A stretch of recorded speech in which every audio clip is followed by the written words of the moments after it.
j'ai un peu tombé le masque, peut-être on va arrêter à bonne distance. Donc on prend les habitudes. Je vais poser les deux premières, les trois premières, et puis dès que vous voulez prendre le relais, n'hésitez pas à lever la main, que vous ne soyez pas timide.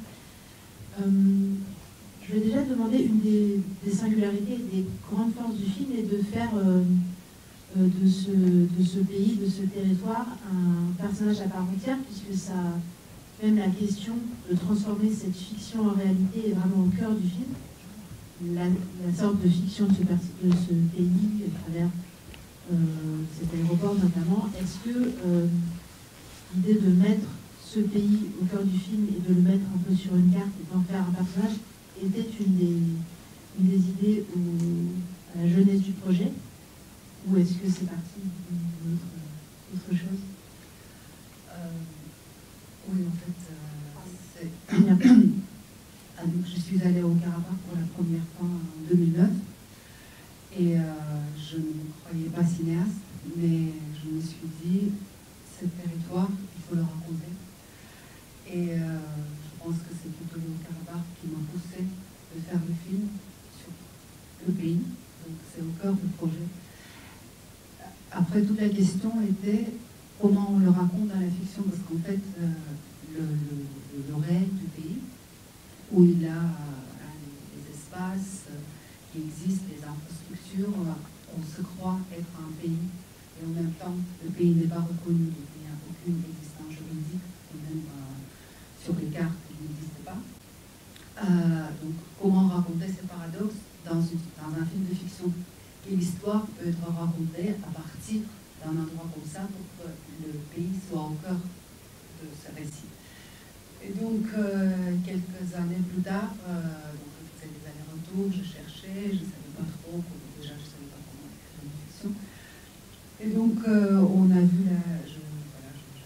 l'aéroport de Karabakh, je me suis dit, en fait, l'aéroport peut symboliser cette envie d'un vol et cet empêchement d'un vol, parce que dans la réalité, l'aéroport existe et il n'y a aucun avion qui décolle et qui atterrit dans l'aéroport. Et puis, le récit que je cherchais, donc je me suis dit, qui peut emmener un spectateur dans cet aéroport? Est-ce que c'est un ingénieur aéroportier? Est-ce que, voilà, qui c'est cette personne? Donc, finalement, c'est devenu un auditeur.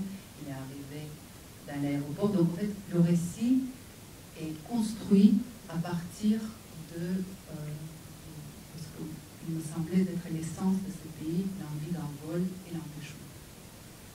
Et l'envie d'exister sur les cartes, enfin, il y a vraiment je trouve que c'est le personnage de Grégoire Collin, et ce personnage est vraiment assez extrêmement intéressant dans ce contexte. J'ai lu dans un...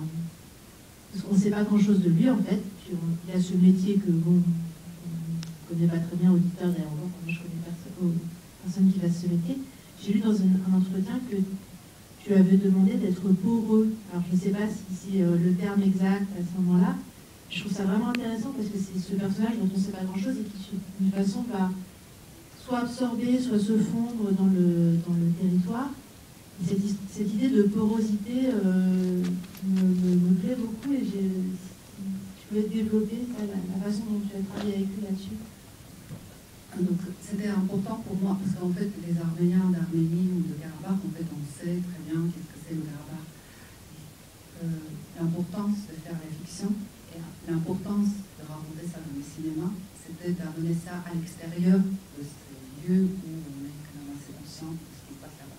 Donc en fait j'avais besoin d'un personnage extérieur, d'un occidental, qui va y arriver, mais en fait il n'arrive pas là-bas pour régler ses propres problèmes psychologiques, son histoire d'amour, mais il vient là-bas pour regarder et pour ramener le spectateur. Donc en fait, qu'est-ce qu'il doit faire, le personnage? Il doit regarder d'abord juste comme ça, comme un touriste, et puis petit à petit rentrer. Et donc, je pense, voilà, j'espérais qu'on va s'identifier au départ à ce personnage-là. C'était très important qu'il devienne les yeux d'Occident qui va rentrer dans ce pays. Et donc, c'était assez intéressant parce que Grégoire, déjà quand on cherchait le comédien pour le film, le directeur de casting il me demandait voilà comment tu veux, ton âge, et je disais c'est un mec normal, c'est pas quelqu'un, c'est quelqu'un normal, mais qui physiquement peut tenir la force de proposition de ces montagnes, de ces personnages qui sont très forts, etc. Et que lui, sans avoir une histoire, c'était ça le grand pari, qui est très compliqué à défendre devant les commissions qui donnent l'argent pour un personnage qui vit des drames psychologiques, que ce personnage, en fait, il n'a pas besoin de faire grand-chose, en fait, il a juste besoin de regarder et par son jeu, qu'on soit empathique d'un regard, pas de sa vie intérieure, mais qu'on devient empathique de son regard pour découvrir par lui tout ce que vous avez vu dans le film. Est-ce qu'il arrive vraiment comme occidental? Bon, déjà, c'est Alain Delon. C'est ironique, mais aussi, il est vraiment posé comme figure. Tout de suite, il est reconnu comme français. Je trouve qu'il y a vraiment aussi quelque chose dans son corps de à la fois posé, hésitant. Enfin, c'est quelqu'un qui détient, qui a un grand pouvoir, en fait, pour ces personnes, qui a à la fois une espèce d'hésitation qui est très, très réussie dans ta direction. Enfin, je pense qu'en fait, tout le monde essaie de le faire jouer dans la vie, parce qu'en fait, le grand pouvoir qu'il a, on comprend, j'espère, à la fin du film, qu'en fait, parce que le film essaie de le faire croire qu'il a un grand pouvoir, et lui pense qu'il a un grand pouvoir. Pour elle, il pose la question à la fin du film, il dit « je fais tout ça pour rien ». Donc il y a tous ses habitants, voilà, mais moi, je fais ça pour rien. Donc lui, il croyait, comme un occidental, qu'en fait, on peut changer les choses. Pour moi, c'est ce qui était un peu... C'était drôle de travailler avec Grégoire, parce qu'en fait, il ne savait rien. Il me disait, mais comment je joue? Je disais, je ne sais pas, tu regardes, et puis on va voir sur place. Donc lui, en venant pour le tournage, il a fait la même route qu'il fait dans le film. Et donc, premier jour de tournage, et voilà, je le vois. La première séquence, c'est la séquence quand il arrive avec les militaires. C'est la première séquence que nous avons tournée. Et déjà là, il montrait cette voix un peu hésitante, ces costumes qui est un peu trop grand pour lui. Et en même temps, en fait, il représente l'Occident, quelque part, il représente le pouvoir. Et quelque part, tous les autres, ils lui disent, voilà, en fait, c'est ta décision à toi, sauf que, voilà, qui a un nom pour porter un tel pouvoir. Après, on peut peut-être revenir sur l'aéroport dont tu parlais, qui aussi en soi un personnage du film. En fait, c'est donc un aéroport évidemment qui existe vraiment, et je trouve qu'il emmène le film dans une dimension presque fantastique, parce que je crois que vraiment tous les jours les personnages de cet aéroport s'installent, se préparent à travailler, et ça c'est surprenant. Mais en revoyant le film là pour la rencontre, donc, après l'avoir vu au mois de septembre, j'ai pensé à ça, parce qu'on a... Enfin, certains d'entre nous ont vécu ce non-travail, en fait, cette période d'absence. Ça a vraiment donné une dimension supplémentaire à cette espèce d'attente. J'ai trouvé ça assez sidérant, en fait. Donc c'est vraiment un lieu comme ça qui est en attente permanente. Donc, je trouve que ça amène vraiment une dimension presque fantastique au film. Oui, en fait, le lieu existe effectivement. Et il y a une quarantaine d'employés qui viennent tous les matins et qui miment une sorte de travail d'aéroport. Voilà, ils vérifient, je ne sais pas quoi, les météos, on va refaire les grilles, voilà, on va passer au chiffon, on va... Je ne sais pas qu'est-ce qu'ils font, mais tous les jours ils viennent, parce qu'en fait, s'il ne vient pas, ça veut dire qu'il n'y croit plus. Le fait de venir, c'est de dire, en fait, on croit encore un peu. Et c'est très curieux, cette histoire de l'aéroport, parce que ma productrice, je lui dis, tiens, elle m'a posé à un moment donné la question pendant l'écriture du scénario. Elle me dit, mais toi, tu crois qu'un jour, c'est l'aéroport qui s'ouvre? Et très honnêtement, je lui dis, moi, je pense que jamais il va s'ouvrir. Mais par contre, chaque fois quand je passe à côté de cette piste, je jette un coup d'œil, je me dis, ah, peut-être un avion est atterri. Et en fait, je pense que c'est vraiment ça, le film. C'est impossible, c'était impossible, mais si on n'y croit pas, ben, qu'est-ce qu'on fait? On abandonne ce territoire, on dit que la guerre est perdue, on dit qu'il n'y a pas d'issue. Voilà. Comment faire s'il n'y a pas cette envie de fiction, de croire à quelque chose qui est complètement improbable? Bonsoir et merci pour ce film. Je voulais savoir qui est ce personnage que l'enfant rejoint à la fin, à la toute fin, et on ne voit que les mains dans cette machine agricole. On pense que, d'après l'histoire, c'est l'aéroport, moi j'ai pensé. Donc voilà, je me demandais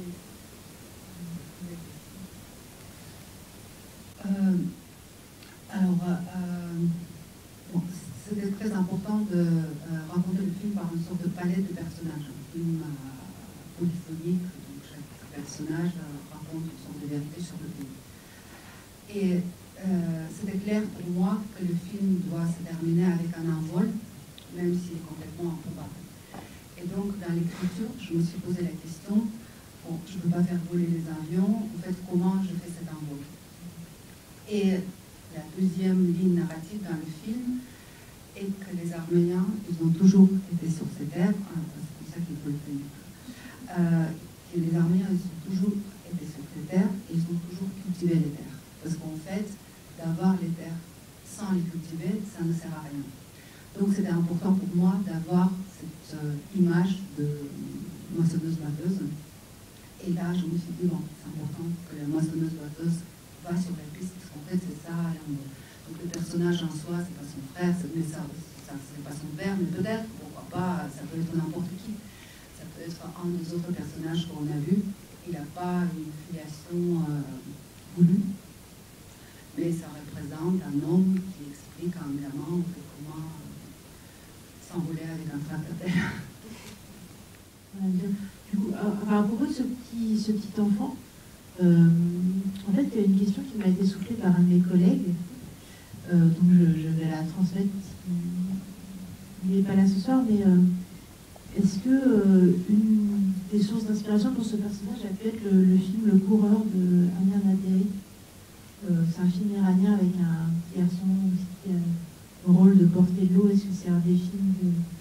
Non, non, mais ce petit personnage m'a fait penser à un autre personnage dans les films iraniens, dans les films de Kiarostami, le petit garçon qui connaît les lieux, parce qu'en fait, encore une fois, dans l'écriture, je me suis posé la question, voilà, Alain, il vient, il est français, il voit des choses, mais en fait, le pays, il a existé avant qu'il arrive, il va exister après qu'il part. Donc comment je peux le raconter autrement que par les yeux d'Alain? Comment je peux raconter cette envie de fiction par un autre personnage?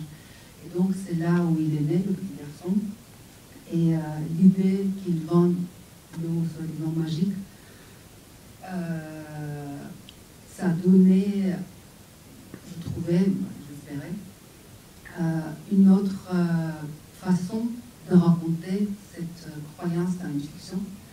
Et puis, plus tard, c'était important de miser tout autour de l'aéroport. Donc, voilà, ici est une idée qui vient chercher l'eau dans les toilettes de l'aéroport. C'est ce qui ramène la croyance de la magie de l'eau à la croyance que l'aéroport va démarrer. C'est une chose auquel peut-être personne fondamentalement ne croit, mais tout le monde fait semblant d'y croire pour avoir ça, une magie à se raconter. Oui, c'est vrai, parce que sinon, en fait, si on croit aux chiffres, aux réels, et si on ne croit pas aux choses impossibles, je pense que la vie elle va perdre beaucoup de son odeur et de sa couleur. Est-ce que tu peux nous parler un peu des acteurs arméniens du film? Je en tête le directeur de l'aéroport, la journaliste. Oui, alors,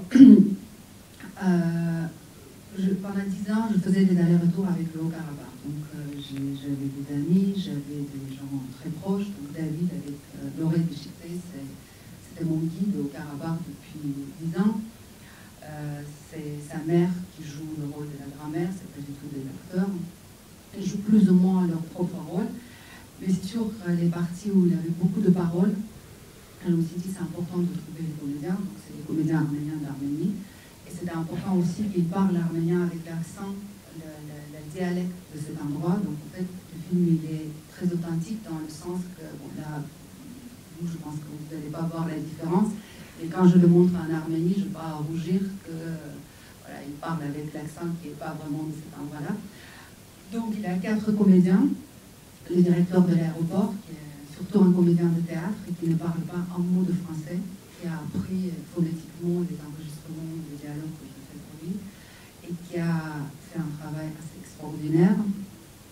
Seyran, le chauffeur, c'est aussi un directeur de théâtre, voilà, qui ne parle pas anglais, la journaliste ne parle pas français, donc voilà, ils ont appris des textes, mais comme c'est tellement proche à cette croyance que les Arméniens partagent, je pense qu'il incarnait mieux, c'est ce que je voulais que le film raconte, que les comédiens parlent en français mais qui ne partagent pas cette histoire. Et en fait, le fait que les personnages qui parlaient français ou l'anglais, ils ne maîtrisaient pas la langue, ça rendait le travail de Grégoire encore plus complexe, parce qu'en fait, Grégoire Collin, il aime bien improviser quand il joue. Et s'il changeait par exemple un mot, son interlocuteur bloquait, parce qu'en fait, il ne savait pas exactement voilà, comment répondre, même le oui et le non, c'était compliqué, parce que c'était vraiment la non-compréhension totale. Moi qui ai vu les comédiens arméniens dans beaucoup d'autres films, je trouve qu'ici, ils sont différents parce qu'ils sont tellement limités par la langue, donc en fait ils ne peuvent pas jouer les grandes phrases, ils peuvent pas. Donc en fait c'est un jeu très contenu et c'est aussi le jeu que Grégoire propose. Donc voilà, c'était important pour moi que tous les personnages restent dans une sorte de pudeur. C'était une vraie casse-tête. La comédienne aussi qui joue de la journaliste. Ouais. Oui, pareil, il a appris sa phrase, il savait que Grégoire, il ne disait pas oui, mais il disait peut-être, il ne savait pas comment rebondir. Mais c'est drôle parce qu'on était une petite équipe, donc on était 10 Français, donc Simon Roca, le chef opérateur qui est dans la salle. On était 10 Français et 40-50 Arméniens. Et c'est ce qui se passait à l'intérieur de l'équipe, c'était aussi cette chose-là, comment en fait on trouve le dialogue, comment on trouve une façon de se parler, parce que c'est vrai, c'est des cultures différentes, c'est des façons de faire, le cinéma différent. Et c'est ce qui se passait, je pense, Simon peut-être va me contredire, dans l'équipe, c'était quelque part un reflet de ce qui se passait dans les images qu'on tournait. En fait, comment on se parle et comment on essaie de se comprendre. Vous étiez les Simon de l'âge. Il y a une scène que j'aime beaucoup aussi où la tentative de traduction et comment dire, de rapprochement est un petit peu porté plus loin. C'est la scène où ils voient la santé du bébé, là où ils essayent de raconter des blagues, et puis il y a cette idée dans cette scène que le petit garçon qui vient de naître va être un soldat et qui là on est peut-être dans la, non pas dans la fiction mais dans la réalité, par rapport au petit Edgar qui dit que bon maintenant c'est fini, on n'aura plus que des agents civils. Il faut savoir les habitants du Haut-Karabakh face à cette dichotomie en quelque sorte entre le fait que les enfants à naître vont être des soldats, c'est aussi peut-être le fait d'avoir une existence, que la frontière existe, qu'on sera tous des soldats. L'idée de s'en échapper un jour, c'est un peu ça que le film raconte aussi. C'est aussi une partie de cet espoir, de ce rêve. Le film voulait raconter qu'en fait on peut paisiblement travailler cette terre. Et le réel, avec la guerre qui a éclaté en septembre 2020, il a bien démontré qu'en fait, ils ont tous soldats. Et par exemple, tous les gens qu'on voit travailler dans l'aéroport, tous les gens de là-bas, pendant cette guerre, tout le monde s'en fout de l'uniforme. J'ai des amis qui étaient blessés,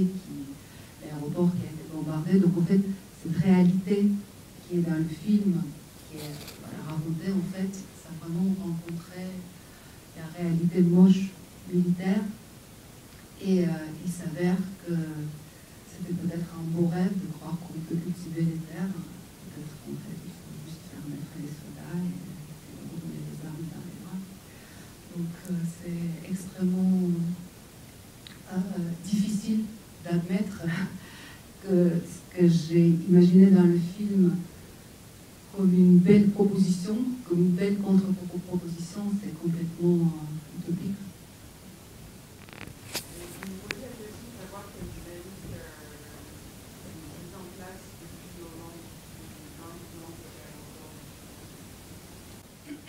Alors, comme dit très bien Garine Borostin dans la séquence où il essaie de raconter à Alain Delage l'ouverture de l'aéroport en 1974 et puis le début de la guerre en 1991, elle dit l'aéroport a été bombardé en premier. Donc voilà, la guerre s'éclate le 27 septembre. Le 29, je reçois les photos par mes amis, parce qu'en fait, les gens qui jouent dans l'aéroport en dehors des directeurs, je voulais vraiment que c'est les gens qui travaillent dans l'aéroport qui interprètent ce rôle-là. Donc, ils m'envoient les photos avec... l'aéroport, il n'a pas été très touché, mais c'était la première cible. Et puis, avec la signature de cessez-le-feu, les Russes sont rentrés dans l'aéroport.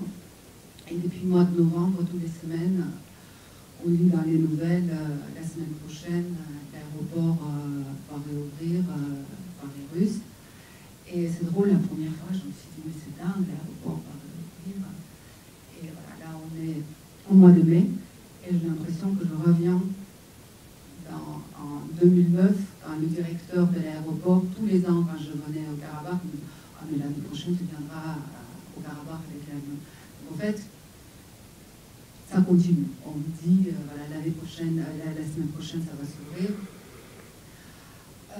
Je pense que les enjeux sont tellement complexes. De faire fonctionner cet aéroport, je pense que c'est un enjeu majeur. Et qui va le faire fonctionner? Et donc, il faut savoir aussi que tout de suite, après les premières annonces que l'aéroport va être rouvert par les Russes, il y a eu les annonces d'Azerbaïdjan de construction de l'aéroport sur le territoire qui est repris par l'Azerbaïdjan. Donc voilà, peut-être que quand l'aéroport va être prêt, ils vont permettre d'ouvrir celui-ci. Est-ce que je me demandais, du coup, tu parlais de la... à propos du parler des acteurs arméniens, du dialecte, du fait que, pas du dialecte, de la langue du Haut-Karabakh. Le film a été montré en Arménie déjà? Alors, le film était censé ouvrir le festival de Yerevan le 1er novembre. Et puis, avec toute l'équipe, la production, on était censé amener le film en Stepanakert. Sauf que le 1er novembre, c'était la guerre. Et même nous, on n'a pas pu se déplacer pour l'ouverture du festival. Il y a eu la première arménienne le 10 mars à Yerevan. Mais on a eu, comme c'était très très instable, on n'a pas eu le courage d'amener le film au Karabakh, là, en mois de mars. Je ne sais pas si... et je ne suis pas sûre qu'aujourd'hui, à Stepanakert, c'est quelque chose qu'on a envie de voir. Par contre, beaucoup de mes acteurs, donc David, sa mère, c'est leur famille, plusieurs personnes de l'aéroport, ils sont venus pour la première à Yerevan, dans la capitale arménienne. Et c'était très fort parce que, voilà, on a regardé le film, c'est une fiction, voilà, c'est un scénario. Et après le film, il y a la famille de David qui est venue nous voir. Et en fait, ils ont quitté le village avec les photos, vous voyez, les meubles. Ils ont juste sorti parce que l'armée azérie s'approchait. Ils sont sortis pour revenir. Donc la mère de David, elle m'a dit, en fait, je veux pouvoir voir cette maison que dans les cinémas maintenant. Donc en fait, le film est devenu aussi un archive, voilà, juste avant son annonce de sortie. Et je me dis heureusement que le film garde à l'intérieur de soi tout ce que je peux voir.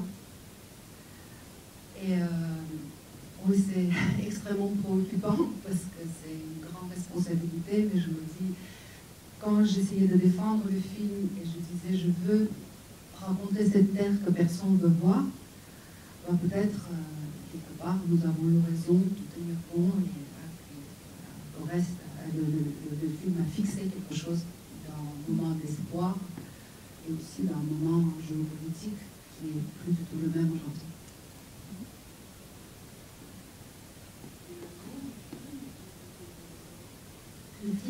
Alors, le film s'appelait Territoria pendant très longtemps. Et puis sur la dernière phase de montage, on se reposait la question de titre. Et je voulais qu'il ait le conditionnel dans le titre, parce qu'en fait, tout le film il est dans le conditionnel. Donc, si le vent tombe, si on nous permet, l'aéroport va s'ouvrir, si. Et voilà, c'était important qu'il ait aussi avec une possibilité de changement. Je trouve que c'est un très beau titre. Enfin, si j'avais eu à voter entre les deux, je suis sûre pour la prochaine. Mais après, tu parlais de... C'est préoccupant, je crois, tu as dit, de voir la responsabilité de ces films. Ce que j'entends, après, moi, de l'extérieur, je le vois vraiment comme aussi une empreinte de cet espoir qui existait là et qui existe toujours en fait. Alors, malgré la situation, malgré la guerre qui est revenue, c'est vraiment comme ça que je vois avec mes yeux d'Alain Delon, enfin, féminin, voilà, comme une marque importante, je dis d'une archive, mais aussi d'une marque importante d'un espoir qui existe toujours en fait. C'est vraiment comme ça que je le perçois. Oui, je pense que voilà, l'histoire, elle a la capacité de continuer. En fait, l'histoire n'est jamais terminée. Après ce chapitre, il y aura des autres, j'espère un peu plus joyeuses. Mais effectivement, le film, c'est une empreinte d'un désir de cette fiction et de cet espoir. C'est sûr que c'est une empreinte de ça, parce que c'est quelque chose qui était dans l'air. Je ne l'ai pas inventé, je l'ai senti et je me suis posé la question, comment je peux le raconter? Donc c'est un empreinte d'un état d'esprit d'un pays. Tu l'as pas inventé, mais tu l'as vraiment mis sur la carte pour moi et pour, je sais pas, dans la salle, si d'autres personnes comme moi, en voyant ce film pour la première fois, ont découvert l'existence de ce pays. Enfin, je pense qu'on va peut-être faire un mini-sondage, mais voilà, ça a été mon cas et je pense que ça sera le cas de nombreux spectateurs, donc je pense que voilà, la responsabilité et la force du film, elle est là. Je ne sais pas si certaines personnes partagent mon avis là-dessus, ou pas du tout, ou je me trompe pas, absolument. Ça veut dire que j'ai raison. Non, merci. C'est très plaisir. La photographie est très belle. Je pense à je vois en de là comment ça s'invente l'image. En fait, je pense que c'est pas une mince affaire de raconter un pays et d'abord de l'écrire. Parce que par exemple, je dis, je vais tourner une séquence sur Champs-Élysées. En fait, je n'ai pas besoin de raconter tous les Champs-Élysées parce que tout le monde a une idée de ce que c'est. Donc, je n'ai pas besoin de décrire. J'ai besoin juste de placer et voilà, avec quelques indices, on va comprendre où on se trouve. Tandis que là, comme le cinéma n'a jamais raconté cet endroit, il fallait se poser la question, en fait, dans quelle frontière je le raconte, en fait, d'où à où ça va. Donc, je pense que la vocation du cinéma, c'est aussi de raconter les espaces cinématographiques, comme on a fait extraordinairement en 2008. Donc, c'était entre quelque chose qui est des beaux paysages, des jolies lumières, et une sorte de présence de terre en tant qu'un personnage, il fallait se poser la question de découpage, ce qu'on a fait avec Simon.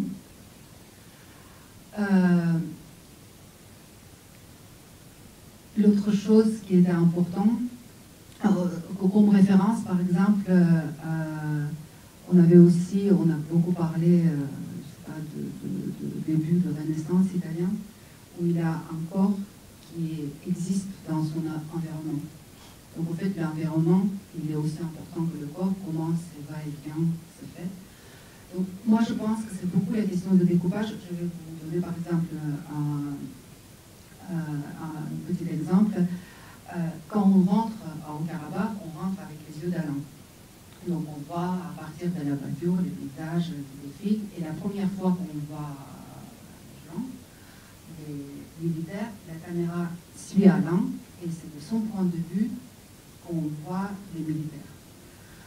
Donc on avance dans le film, ça est cadré de façon différente. Vers la fin du film, quand Alain Delage sort de la forêt, la caméra bouge et les deux militaires, ils rentrent dans le cadre de dos et en fait on a changé l'endroit à partir duquel on regarde le pays. En fait, c'est ce que j'ai essayé de construire peut-être de temps en temps maladroitement, c'est qu'en fait on arrive avec quelqu'un et à un moment donné en fait on est dedans. Et donc on n'a plus le regard d'Alain sur le pays, on est à l'intérieur. Voilà, la construction des paysages, la construction des espaces, on a essayé de le penser de cette manière-là. Par exemple, le travelling sur la piste, donc il y a Alain qui est notre personnage principal, et on dit voilà, on descend, et puis la caméra tourne, et Alain tourne, et il voit l'aéroport, et il a le rencontre entre l'homme et l'aéroport. Donc en fait, tous ces espaces, on a essayé de réfléchir comment les corps existent dans les espaces, comment les espaces peut-être existent avant que l'homme arrive là-dedans. Donc voilà, on a essayé de... Après, sur les questions de lumière, Simon, je parle pour lui.